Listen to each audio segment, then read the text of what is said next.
whatever it takes to get you to try harder, read more, set your goals, and go for it. Here's the next attitude disease: over-caution. Some people never will have much. They're too cautious. Now, you can also be too reckless, but you can also be too cautious.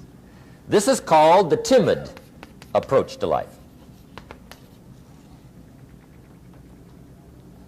And my caution was always the risk. Risk used to drive me right up the wall. I used to say, what if this happens? It's called the language of the poor.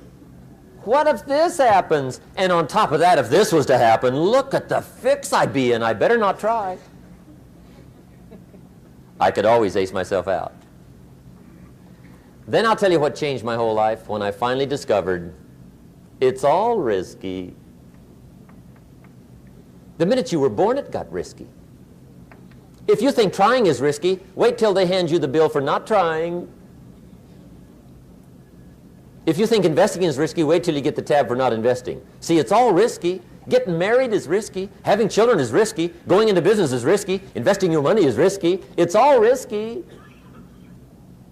I'll tell you how risky life is. You're not going to get out alive. That's risky. It's an automated way to make money on the internet. So, how does it work? And why would you share it with somebody? This is exactly how this works. All right. So you've got these big Fortune 500 companies, household names, companies with household names, right, that they have a lot of money allocated to advertising. And you see this every day. You turn on your TV, you see advertising. You turn on the radio, you hear advertising. Print magazines, all this stuff. Well, these companies have big advertising budgets, and they allocate it in different places. One of the places that they allocate it is to the internet. They have a large portion of their budget set aside to advertise online. And so what I did was I went to them and I said, look, would you pay me to advertise for you? Would you pay me if I send you a customer? And they said, yeah, it made sense. Think about it. They pay me only if I send them a customer. It's results-oriented. Right. It's performance-based. It made a lot of sense to them. Instead of paying to be seen, they're paying for customers, right? So they allocate a large portion of their budget to advertising this way. And what I do is I go promote these companies. I don't have to work against them. I don't have to build a business and try to compete with these monster companies. I work with them. They've already got it going. Right. I'm helping them. I send them customers, and in turn, they send me a check. They pay me for sending them customers. So they're elated. You know, when they get a new customer, they're excited. They don't mind paying me. If you can change your outlook, change some of your values, and change your rules, you'll find there's a whole other set of rules out there that are more conducive for people who want to be rich. The story of Rich Dad, Poor Dad is really a story of two different fathers with two different sets of values and completely different sets of advice. So I don't mean to insult anybody or, you know, to damage your values, but really that was the difference. For example, my poor dad always said, you know, go to school, get good grades, get a high-paying job, work hard, live below your means, save money, get out of debt, have a good retirement plan. And that was my poor dad's values. My rich dad said, you probably won't get rich doing that way because very few people get rich following that plan. But you thought saving money made you money. If you take a look at this 40-year run on the dollar is designed economically to lose money every single year. So why would you save something that loses money every year? And what this means for somebody on retirement plans is that after you retire, the value of your dollar goes down and your cost of living keeps going up. To my rich dad, that was bad advice and made no sense. Again, it was different value. An important diagram my rich dad showed me when I was a little boy was a diagram known as a cash flow quadrant. And the quadrant is made up of the four different people who make up the world of business. So my rich dad said, in the world of business, there's E's. And E's stand for employees. An employee, he says, you can always tell who they are by their core values. And what the employee, whether the president or the janitor of the company, will always say the same words. The words are, I'm looking for a safe, secure job with benefits. That's what makes them an employee, because their core values are security. The other one of the four is the S, or the small business owner or the self-employed. And again, their core values will cause them to use the same words, which are, if you want it done right, do it by yourself. S means they're also solo. They're generally one-person act, or they operate by themselves. On the right side of the quadrant are the B's. And what Rich Dad said the B stood for was big business, or like Bill Gates. Forbes defines big business as 500 employees or more. And their words are different. They say, I'm looking for a good system, a good network, and the smartest people I know to help run my business. So they're unlike the S. They don't want to run the company by themselves. They want smart people to run their companies for them. And then the fourth of the quadrant is the I, and I stands for investor.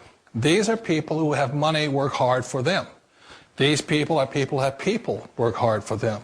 And these are the people that work hard for the rich here.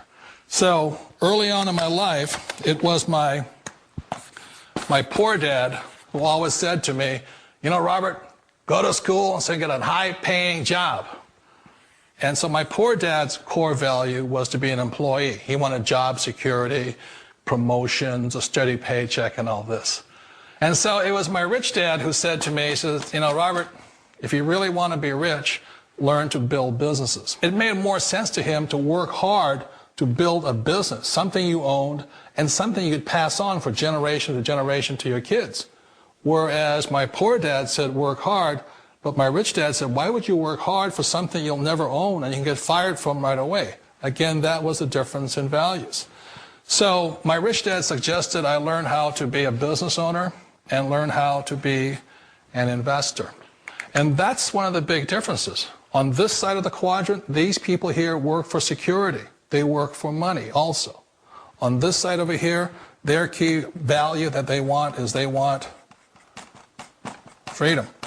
They don't want to have to work at a job anymore. They don't want to have to work for the rest of their lives. So the beauty of building a business and learning how to invest is very simply that this is passive income. You work hard for a few years, but possibly for the rest of your life, income keeps flowing to you. Of all the businesses out there, which type do you choose? One of the reasons I consider a direct selling business a perfect business is very simply because the company will work with you to get the business skills that make you rich. Always remember that it's not money that makes you rich, it's business skills. And that's why it's a perfect business. They'll take as long as you like to get the skills to make the money. And that's a lifetime skill thing. The other part about it is the low startup cost. You know, where else can you get in for under $500 and get these skills? For people who want to make the shift over to the B quadrant, which is what I would recommend for people, one of the beauties of a network marketing company is that you can do that for a very low price. And that's why I talk to people about considering network marketing. If you're to build a Microsoft, it would take you hundreds of millions of dollars. But a network marketing company allows you to start at a very low rate. They'll be patient with you. They'll take their time to transition over here. And the reason why that time is so important to most people is it takes time to change those values. And the most important thing is once you take the time, let's say it takes 1 year, 2 years, 5 years, whatever time it takes, once you see the value or the core values of this side and this side, you're unstoppable. Today, I would never go back and get a job. Why should I? I'd rather stay on this side, build companies, pay less taxes, and make more money. But the key is a person needs to change the values from my poor dad to the values of my rich dad. And that's one of the beauties of network marketing companies. They allow you the time, and at very low cost, they'll work with you to make that transition over there. The number one asset a person can build is build a business. That is the smartest thing you can do. Years ago, I decided not to follow the corporate ladder simply because, again, it was values. You know, my poor dad always said, go to school and get a high-paying job with the government or a big corporation. But my rich dad said, why would you work so hard at something you'll never own? You can't sell your job. You can't pass it on to your kids. So to me, it never made any sense. It made more sense to build my own business and hire other people. The other reason is that you really don't have much control if you're in the corporate ladder world. For example, you can get fired at any time. Or today we have what's called M&As, or mergers and acquisitions, where another company buys another company. So you could be a great employee, but the company that buys your company just fires you. Wait a minute. This sounds too good to be true. Like one of those get-rich-quick schemes. This is not a get-rich-quick formula. You don't just do it overnight. It takes time. I still remember the first time I made that transition was back in 1978 when I fully quit my job and I had to depend upon my company that I was building to support me. So I understand the fear. The beauty, the most important thing to remember is this. There's two kinds of people in the world. There are the types that will say, you'll never make it. And I had a lot of people, a lot of friends and family saying that. You're stupid, don't do it. And the second type were the people that said, go for it, you can do it. Don't worry about it, we'll cover you. So the most important thing is support of friends and family. One of the beauties of a direct selling company is that they provide that personal support to you for as long as it takes you to make the journey from the left side to my rich dad side. One of the challenges of being self-employed is that you're your own boss. You're the solo act. Like in the S quadrant, you're the individual. You do it on your own. Whereas in the B quadrant, you're a team player. You have to depend upon your team and count on your team. So the problem with being an S is that, let's say you're in a traffic accident, there goes your income.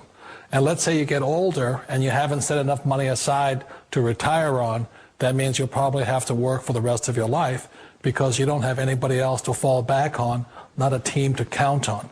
So one of the problems with the S, although most people say it's the most satisfying of all work, it is a solo act, and you're totally on your own. Personally, I'd rather be a member of a team. You know, they can count on me and I can count on them. We all know the world has changed, but sometimes the hardest thing to change is ourselves. And being an old guy, I sort of know the older I get, I sometimes get more set in my ways. And I think that's one of the things that a direct selling business offers people, why it's the perfect business.